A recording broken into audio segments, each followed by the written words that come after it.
Hello, friends. As my canoe glides along the Nile, I can't help but marvel at the towering temples and statues that line its banks. Each carving, each monument, each delicate hieroglyph etched into stone, all were crafted by the hands of Egypt's artisans and craftsmen. While pharaohs and priests took the glory, it was these skilled workers who turned grand visions into reality. Today, let's step into their world and uncover the brilliance behind Egypt's masterpieces. Egyptian artisans and craftsmen were the unsung heroes of their time. They lived in modest homes, worked long hours, and rarely saw their names recorded in history. And yet, their work defined Egypt's identity. Whether sculpting the statues of gods, painting the walls of tombs, or carving intricate jewelry, these artisans were masters of their craft. Most artisans belonged to workshops funded by the state or temples. They worked in groups, each specializing in a particular skill. Stone carvers chiseled massive statues from limestone and granite.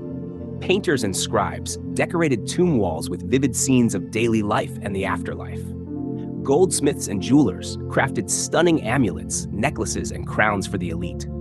Even the humble potters shaped clay into vessels that stored grain, beer, and perfume. One of the most famous communities of artisans lived in Deir el-Medina, a village near the Valley of the Kings. This was no ordinary village. It was home to the elite workers who built and decorated the tombs of the pharaohs.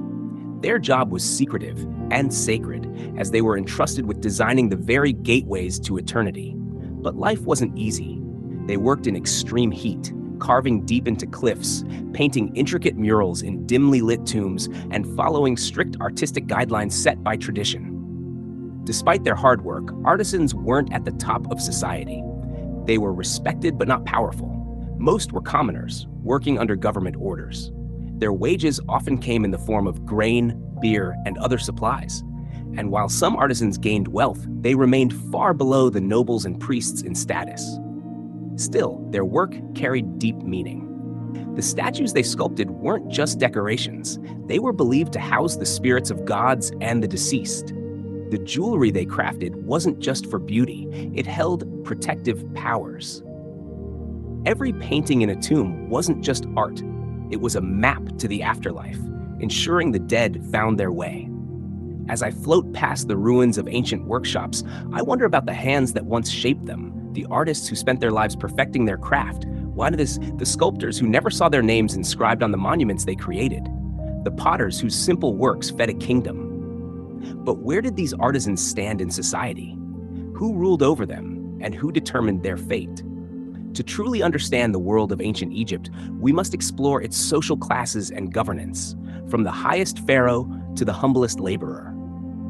Join me next time as we dive into the hierarchy that kept Egypt running for thousands of years.